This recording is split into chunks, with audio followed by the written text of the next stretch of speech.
আল্লাহ রব্বুল আলামিন বলেন, মান আমিলা সালিহাম মিন যাকারিন আও উনসা ওয়া হুয়া মুমিন ফালানুহয়িয়ান্নাহু হায়াতান তাইয়্যিবাহ ওয়া লানাজজিয়ান্নাহুম আজরাহুম বিআহসানি মা কানু ইয়ামালুন। আল্লাহ রব্বুল আলামিন বলেন, এই দুনিয়ার মানুষ, এই যুবক, এই ধনী, এই গরিব, এই সাদা, এই কালো, এই নারী, এই পুরুষ, শুনো, সবাই শুনো, সবাই শুনো। আল্লাহ বলছেন, মিন যাকারিন আও উনসা, নারী পুরুষ সবাই শুনো, সবাই শুনো। তুমি দুনিয়াতে শান্তি চাও, আখিরাতে শান্তি চাও, তুমি মাত্র দুইটা কাজ করবে। কয়টা কাজ? দুইটা কাজ, দুইটা কাজ, বেশি না। দুইটা কাজ করো। এক নাম্বার হলো তুমি খাঁটি ঈমানের মালিক হয়ে যাও। এক নাম্বার কি? খাঁটি ঈমানের মালিক হয়ে যাও। আল্লাহ রব্বুল আলামিন আমাদের সকলকে খাঁটি ঈমানের মালিক হওয়ার তৌফিক দান করেন। আর দুই নাম্বার হলো এই ঈমানের সাথে তুমি আমলে সালেহ করো। ঈমানের সাথে কি করবে? আমলে সালেহ করবে। বলেন আমার সাথে কি করবে? আমলে সালেহ করবে। বাস, এক নাম্বার খাঁটি ঈমানের মালিক হও, দুই নাম্বার আমলে সালেহ করো। এই দুইটা কাজ হলো তোমার। খাঁটি ঈমানের মালিক হও। এখন খাঁটি ঈমানের মালিক কেমনে হব? ঈমান কি? তো বুখারী শরীফের মধ্যে এসেছে, নবীজি সাল্লাল্লাহু আলাইহি ওয়াসাল্লামের একেবারেই শেষ জীবনের ঘটনা। নবীজির নবুয়তি জিন্দেগি শেষ, নবীজির এই দুনিয়া থেকে বিদায় গ্রহণ করার কিছুদিন আগের ঘটনা। হযরতে ওমর ইবনুল খাত্তাব রাদিয়াল্লাহু তাআলা আনহু থেকে হাদিসটি বর্ণিত। হযরতে ওমরে ফারুক রাদিয়াল্লাহু তাআলা আনহু বলেন, বাইনা নাহনু ইনদা রাসূলিল্লাহি সাল্লাল্লাহু আলাইহি ওয়াসাল্লাম ইজ তালা আলাইনা রাজুলুন শাদীদু বায়াদিস সিয়াবি শাদীদু সাওয়াদিশ শা'রি লা ইউরা আলাইহি আথারুস সাফারি ওয়া লা ইয়ারিফুহু মিন্না আহাদুন হাত্তা দানা ইলান নবী সাল্লাল্লাহু আলাইহি ওয়াসাল্লাম ফাআসনাদা রুকবাতাইহি ইলা রুকবাতাইহি ওয়া ওয়াযআ কাফাইহি আলা ফাখিদাইহি। হযরতে ওমর রাদিয়াল্লাহু তাআলা আনহু বলেন, একদিন আমরা নবীজির সাথে বসে আছি মজলিসের মধ্যে। এই যে আপনারা যেভাবে বসে আছেন, যে আমরা সবাই সাহাবায়ে কেরাম, আমরা সবাই নবীজির মজলিসে বসে আছি। হঠাৎ করে একজন মানুষ এসে ঢুকলো, অপরিচিত, পোশাক আশাক একেবারেই সাদা ধবধবে, চুলগুলো নিকোষ কালো, একদম টকবগে যুবক, পরিপাটি।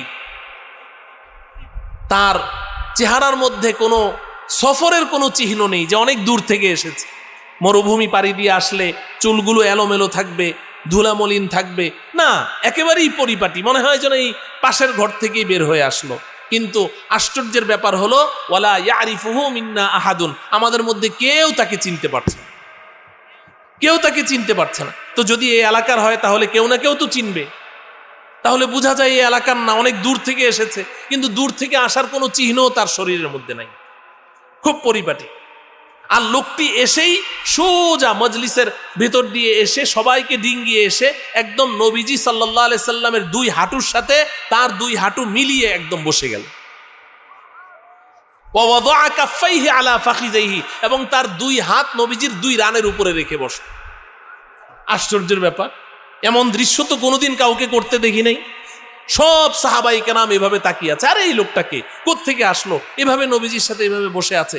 সবাই মনোযোগ এদিকে নিদর্শন করে রেখেছে, নিবদ্ধ করে রেখেছে। এর মধ্যে হযরতে ওমর রাদিয়াল্লাহু তাআলা আনহু বলেন, ফাইদান হুয়া ইয়াসআলু আনিল ঈমান, আমরা লক্ষ্য করে দেখলাম সে নবীজিকে প্রশ্ন করছে, ইয়া মুহাম্মদ আখবিরনি আনিল ঈমান, মুহাম্মদ আমাকে ঈমান সম্পর্কে বলুন, ঈমান সম্পর্কে বলুন, ঈমান কাকে বলে?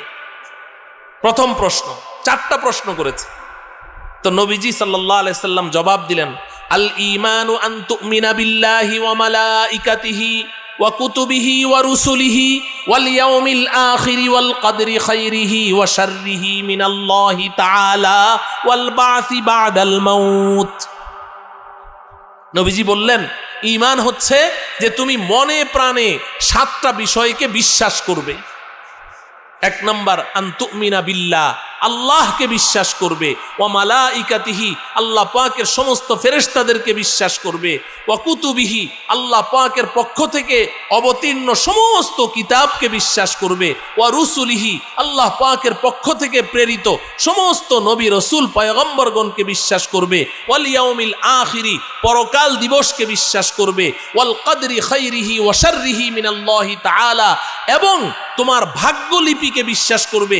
তুমি ভালো কিছু পাও, কাঙ্ক্ষিত অনাকাঙ্ক্ষিত যে কোনো জিনিস তোমার জীবনে আসে, তোমার এটা বিশ্বাস রাখতে হবে যে এটা আল্লাহর পক্ষ থেকে আমার জন্য পূর্ব নির্ধারিত ছিল। হঠাৎ করে ব্যবসায় তোমার লস হয়ে গেল 10 কোটি টাকা, তুমি এখন বলো যে হুজুর অমুকে তাবিজ করেছে, কালা জাদু করেছে, এই করেছে সেই করেছে। না, কালা জাদু সাদা জাদু কিচ্ছু করে নাই, এটা তোমার তাকদিরে তোমার জন্মের 500 বছর আগেই আল্লাহ লিখে রেখেছে। তাকদীরকে বিশ্বাস করতে হবে। তোমার টকবগে যুবক, 17 বছর বয়সের যুবক, হঠাৎ করে সে পানিতে ডুবে মরে গেল, রাস্তায় অ্যাক্সিডেন্ট হয়ে মরে গেল, আর তুমি বললে যে আমার সন্তানের অকাল মৃত্যু হয়েছে। অকাল মৃত্যু মানে কি? তার মৃত্যুর সময় এখনো আসে নাই, আগেই মরে গেছে। না, এতটুকুই তার হায়াত লেখা ছিল, হায়াত এতটুকুই লেখা ছিল। ওয়াল কদরি খাইরিহি ওয়া শাররিহি মিনাল্লাহি তাআলা, ভালো মন্দ যা কিছু তুমি জীবনে পাইবে সব কিছু তোমাকে বিশ্বাস করতে হবে এটা আল্লাহর পক্ষ থেকে এসেছে, তাকদীরে বিশ্বাস করতে হবে। ওয়াল বাসি বাদাল মাউত, আর 7 নম্বর হলো মৃত্যুর পরে আবার তোমাকে জিন্দা করা হবে, পুনরুত্থানের উপরে বিশ্বাস করতে হবে। আল্লাহ পাকের সামনে তোমাকে নিয়ে দাঁড় করিয়ে দেয়া হবে। নবীজি যখন এটা বললেন ঈমান কাকে বলে, তা এখন যেই লোক প্রশ্ন করেছে, ওই যে টকবগে যুবক নবীজির সামনে বসা, সে বলছে সদাক্তা, হ্যাঁ আপনি ঠিক বলেছেন, রাইট, আপনার উত্তর সঠিক হয়েছে। হযরতে ওমর রাদিয়াল্লাহু তাআলা আনহু বলেন, ফাআজিবনা লাহু ইয়াসআলুহু ওয়া ইউসাদ্দিকুহু, আমাদের কাছে বড় অবাক লাগছে, নিজেই প্রশ্ন করলো, মনে হয় যেন জানতে চায়, আবার নিজেই আবার ওটাকে সার্টিফাই করছে, রাইট, ঠিক বলেছে। এরপর ওই লোকটি দ্বিতীয় প্রশ্ন করল, ফাআখবিরনি আনিল ইসলাম, এবার বলো ইসলাম কাকে বলে। প্রথমে প্রশ্ন করেছে কি সম্পর্কে? ঈমান সম্পর্কে। 2 নম্বর প্রশ্ন কি? ইসলাম সম্পর্কে। বুঝেন, ইসলাম সম্পর্কে যখন প্রশ্ন করলো, তো নবীজি সাল্লাল্লাহু আলাইহি ওয়াসাল্লাম জবাব দিলেন, আল ইসলামু আন তাশহাদা আল্লা ইলাহা ইল্লাল্লাহ ওয়া আন্না মুহাম্মাদার রাসূলুল্লাহ ওয়া তুকিমাস সালাহ ওয়া তুআদ্দিয়াজ যাকাহ ওয়া তাসুমা রমাদান ওয়া তাহুজ্জাল বাইতা ইন ইসতাতা'তা ইলাইহি সাবিলা। নবীজি বললেন, ইসলাম হচ্ছে যে তুমি এই কথার সাক্ষ্য প্রদান করবে যে আল্লাহ ছাড়া কোনো মাবুদ নেই এবং হযরত মুহাম্মদ মুস্তাফা সাল্লাল্লাহু আলাইহি ওয়াসাল্লাম আল্লাহ পাকের পয়গম্বর। 2 নম্বর, ওয়া তুকিমাস সালাহ, তুমি 5 ওয়াক্ত নামাজ কায়েম করবে, নামাজ কায়েম করবে। 3 নম্বর, ওয়া তুআদ্দিয়াজ যাকাহ, পাই পাই হিসাব করে যাকাত আদায় করবে।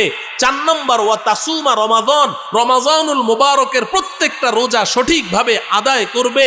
5 নম্বর, ওয়া তাহুজ্জাল বাইতা ইন ইসতাতা'তা ইলাইহি সাবিলা, যদি আল্লাহ তোমাকে সামর্থ্য দেয় তাহলে সামর্থ্য হওয়ার সাথে সাথেই তুমি হজ আদায় করবে। নবীজি এ কথা বলা মাত্রই ওই আগন্তুক ব্যক্তি বলছে, সদাক্তা, হ্যাঁ তুমি ঠিক বলেছ, তোমার উত্তর সঠিক হয়েছে। এরপর লোকটি প্রশ্ন করলো, মাল ইহসান, এবার বলুন ইহসান কাকে বলে?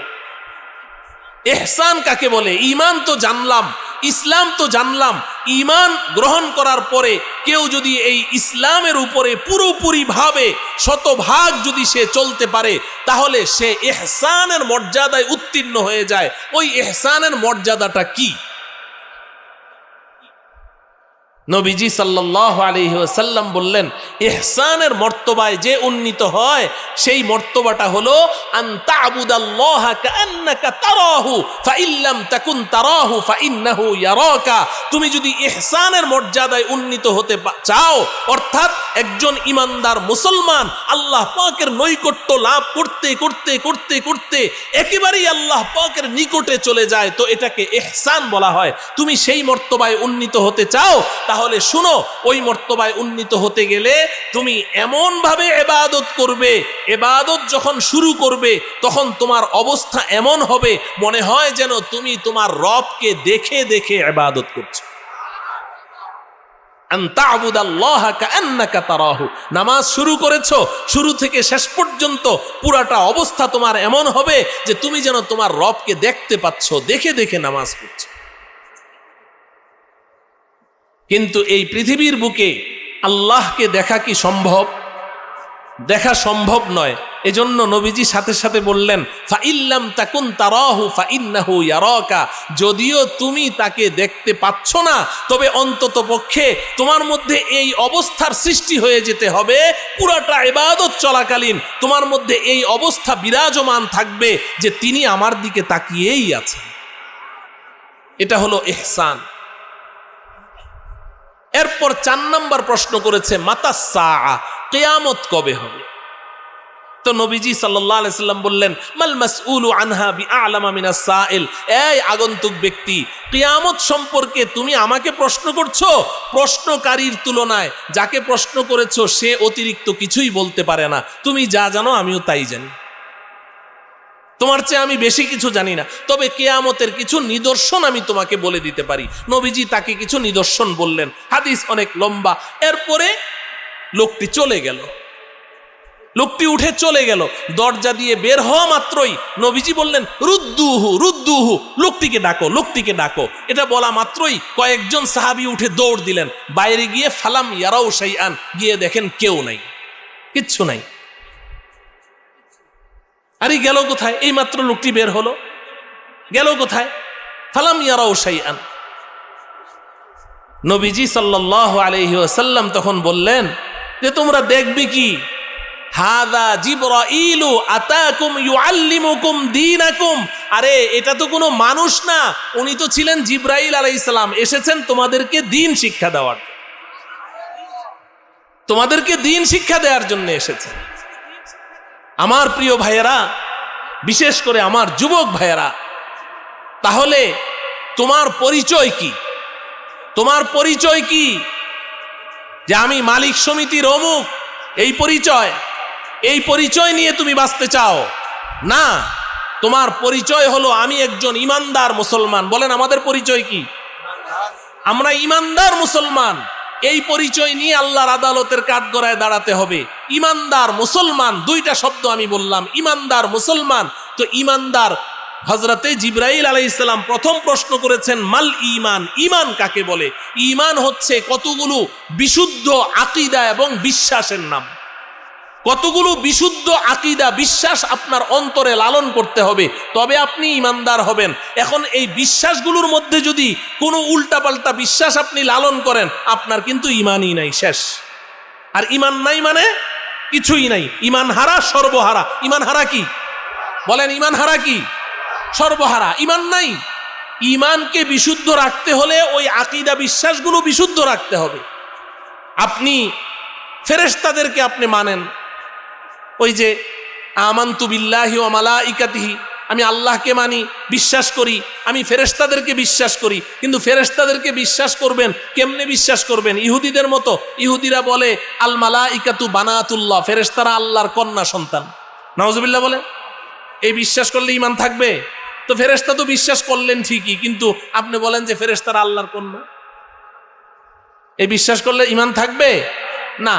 আপনি নবী রসুলদেরকে বিশ্বাস করেন, কিন্তু আমাদের নবীজি তিনি সর্বশ্রেষ্ঠ নবী এবং সর্বশেষ নবী। বলেন সর্বশ্রেষ্ঠ নবী এবং, এখন কেউ নবী তো বিশ্বাস করি, আমাদের নবী সর্বশ্রেষ্ঠ নবী এটাও বিশ্বাস করি, কিন্তু উনি যে সর্বশেষ নবী এটা আমি বিশ্বাস করি না। ঈমান থাকবে না, ঈমান থাকবে না। আবার আমি নবী রসুলদেরকে বিশ্বাস করি ঠিক, কিন্তু এই গোটা পৃথিবীর সমস্ত উম্মতে মুসলিমার ঐক্যমতে সাব্যস্ত একটা আকীদা হলো সমস্ত নবী রসুলগণ নিষ্পাপ, তাদের কোনো গুনাহ নাই। কবলান নবুয়া বাদান নবুয়া, নবুয়ত প্রাপ্তির পূর্বেও না, নবুয়ত প্রাপ্তির পরেও না, তারা জীবনে কখনো কোনো গুনাহ করেন নাই। নবীরা নিষ্পাপ, মাসুম। এখন আমি বলি আমি নবী তো মানি, শ্রেষ্ঠ নবী এটাও মানি, সর্বশেষ নবী এটাও মানি, কিন্তু নবী যে নিষ্পাপ এটা মানি না। ঈমান থাকবে? এই তাহলে ঈমান হচ্ছে কতগুলো আকীদা বিশ্বাসের নাম। এখন আপনি যদি সারাটা জীবন শুধু আপনার কর্মস্থলেই পড়ে রইলেন, আপনি কোনোদিন জানতেও চাইলেন না যে কি কি বিশ্বাসগুলো আমার অন্তরে রাখতে হবে, এটা জানার জন্য কাদের কাছে যেতে হবে? ওলামায়ে কেরামের কাছে যেতে হবে। ওলামায়ে কেরামের কাছে যেতে হবে।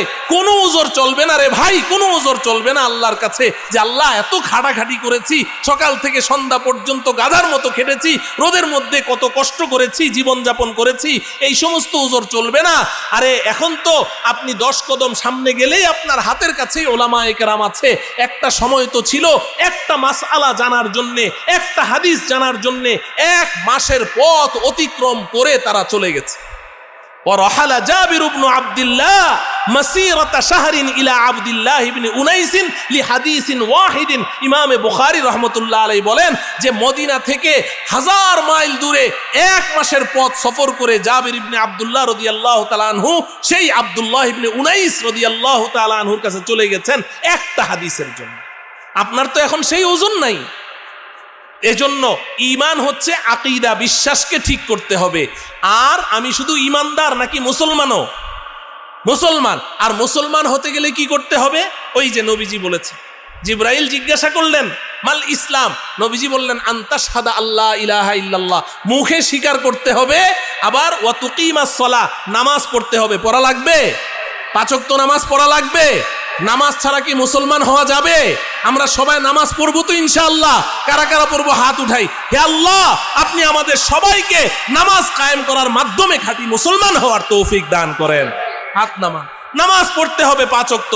নামাজ 1 ওয়াক্ত কাজা করা যাবে না। ওয়া তুকিমাস সালাহ ওয়া তুআদ্দিয়াজ যাকাত, যাকাত ওয়াজিব হয়েছে, পাই পাই হিসাব করে যাকাত দাও। আম্মা জান হযরতে আয়েশা রাদিয়াল্লাহু তাআলা আনহা বলেন যে তোমার উপরে যাকাত ওয়াজিব হয়েছে, তুমি সব হিসাব করে তোমার টাকার যাকাত দিয়েছো, তুমি কয়েক লক্ষ টাকা যাকাত দিয়েছো, কিন্তু সব টাকার যাকাত দাও নাই, সামান্য কিছু টাকার যাকাত দেওয়া বাকি আছে। যেই কয়টা টাকার যাকাত তুমি দাও নাই, ওই টাকাগুলো তোমার সম্পদের সাথে মিশে পুরা সম্পদটাকে হারাম বানিয়ে দিবে। হালাল টাকাকে হারাম বানিয়ে ফেলবে যদি যাকাত না দাও। যাকাত আদায় করতে হবে, রমজানের রোজা রাখতে হবে, হজ ফরজ হওয়া মাত্রই হজ করে ফেলতে হবে। তাহলে আমরা শুধু মুমিন নাকি মুসলমান? তাহলে আমরা ইমানদার মুসলমান। এই ইমানদার মুসলমানের এই পরিচয় নিয়ে আমরা এই দুনিয়াতে বাঁচতে চাই। আল্লাহ বলেন যদি 2 কাজ করো, আল্লাহ পাকের ওয়াদা 1 মিনিটে শুনেন। ওই যে বলেছিলাম যে শান্তি দুনিয়া এবং আখিরাতে, আল্লাহ বলেন আমি আল্লাহ 2টা ওয়াদা করলাম। কয়টা ওয়াদা? তুমি 2 কাজ করো, ইমানদার মুসলমান হয়ে যাও, আমি আল্লাহ তোমার সাথে 2টা ওয়াদা করলাম। 1 নাম্বার ফালা নুহইয়ান্নাহু হায়াতান তাইয়্যিবা, আমি আল্লাহ 1 নাম্বার ওয়াদা করলাম যে এই দুনিয়ার জীবনটা আমি আল্লাহ তোমাকে সুখ শান্তি আর ইজ্জত সম্মান দিয়ে ভরপুর করে দেব। 1 নাম্বার ওয়াদা, দুনিয়ার শান্তির ওয়াদা করেছে। ফালা নুহইয়ান্নাহু হায়াতান তাইয়্যিবা, দুনিয়াতে আল্লাহ শান্তি দিবে, সুখ দিবে, ইজ্জত দিবে, সম্মান দিবে। আর তুমি করে দেখো যুবক, তুমি করে দেখো কত সুখ, কত শান্তি। মুহাম্মদ কি গুলামি মে ক্যা হ্যায়, যারা তুম গুলামি মে আকার তো দেখো, মুহাম্মদের গোলামির মধ্যে যে কত শান্তি, একটু গোলামির মধ্যে এসেই দেখো না, এসেই দেখো কত শান্তি।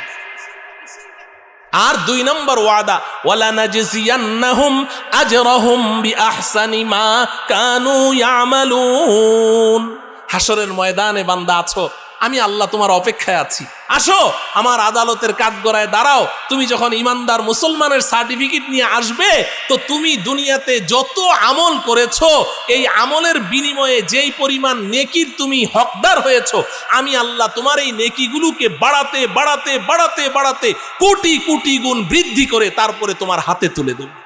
যে এই পৃথিবীতে আমি যত পরিচয় নিয়েই, যত পদবি নিয়ে লাফালাফি করি, দাপটের সাথে চলি, দাপট দেখাই, এই শুধু মাটির নিচে যাওয়ার আগ পর্যন্তই।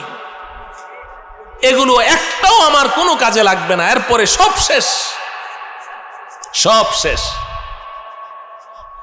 আমাকে ঈমানের পরিচয় নিয়ে আল্লাহ পাকের আদালতের কাঠগড়ায় দাঁড়াতে হবে। ঈমানের পরিচয় নিয়ে আল্লাহ রব্বুল আলামিন আমাদের সবাইকে এই কথাটুকু বুঝার তৌফিক দান করুন।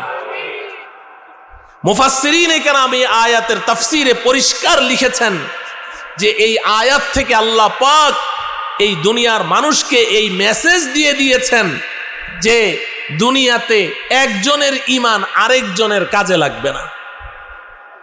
একজনের ঈমান আরেকজনের কোনো কাজে লাগবে না। এই কথাটা খুব ভালো করে বুঝে নেন।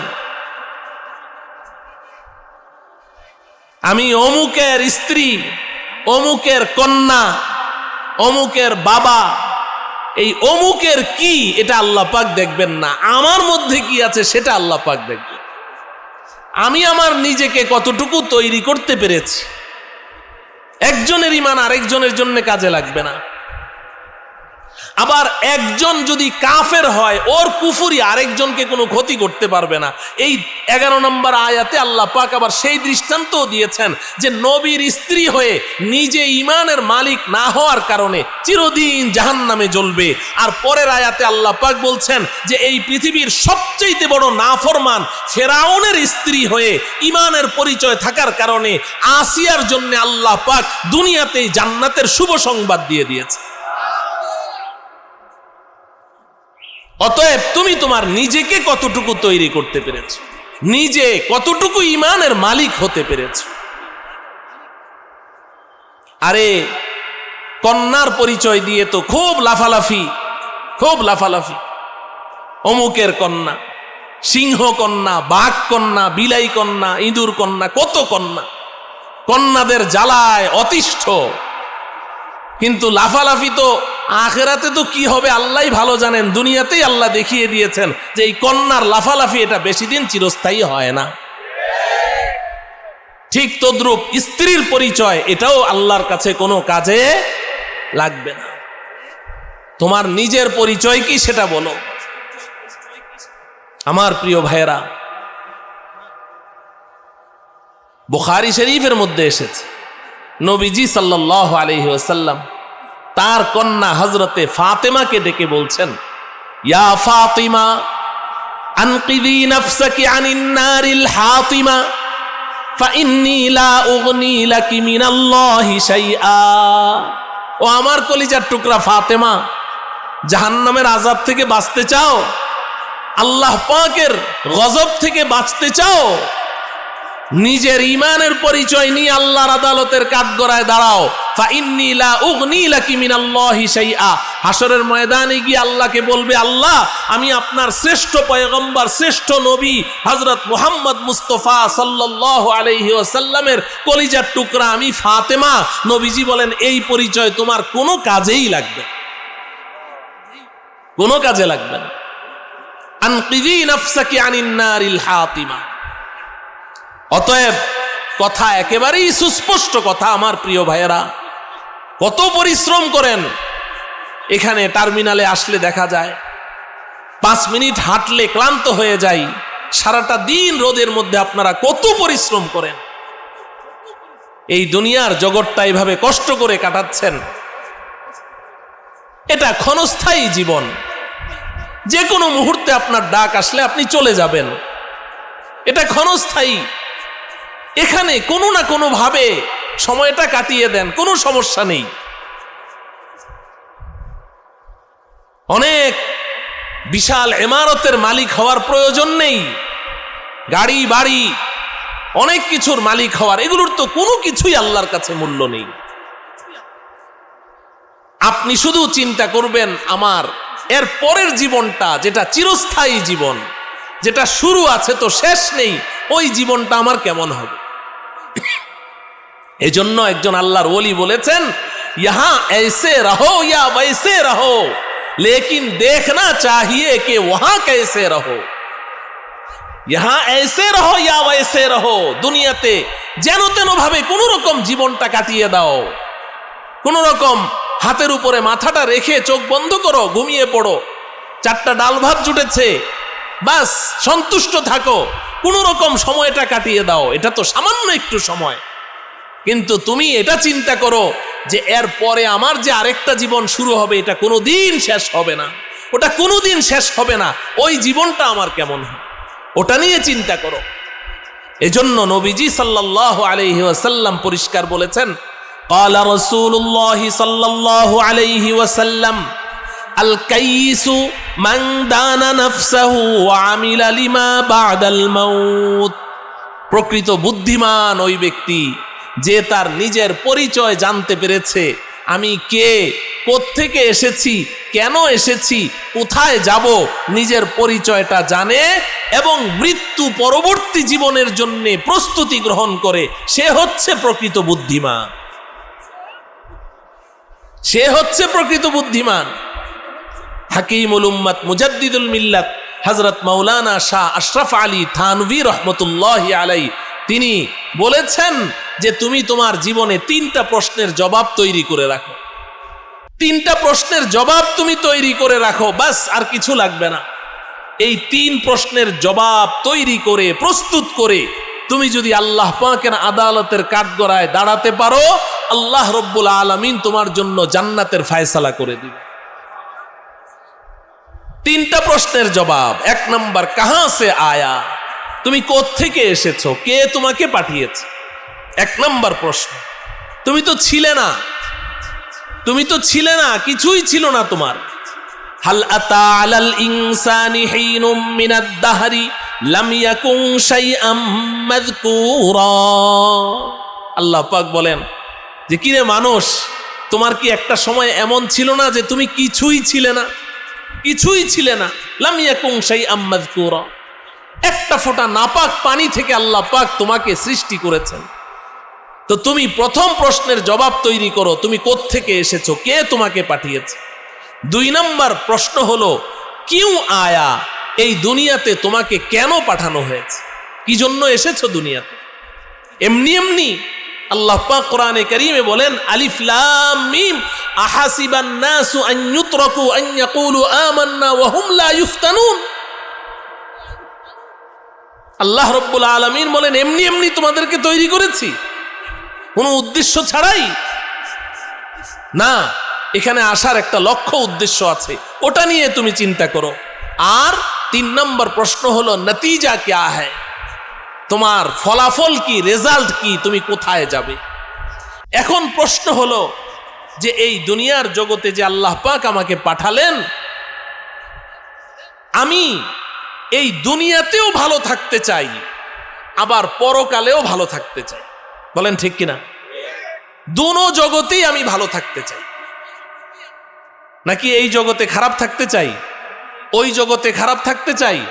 না, আমরা সবাই একজন সুস্থ এবং সুষ্ঠু বিবেকের অধিকারী মানুষ মাত্রই সে চায় আমি এই জগতেও ভালো থাকবো, ওই জগতেও ভালো থাকবো। প্রশ্ন হলো দুনো জগতে কেমনে ভালো থাকা যাবে। আমি এই প্রশ্নের জবাবটা দিয়ে কথা শেষ করে ফেলবো। আমি তো বক্তা না, আমি মাদ্রাসায় পড়াই, একজন মুদাররিস, ক্লাসে ছাত্রদের সামনে যেমনি কথা বলি এখানেও এমনি বলি। বক্তা আমার পরে আসতেছে।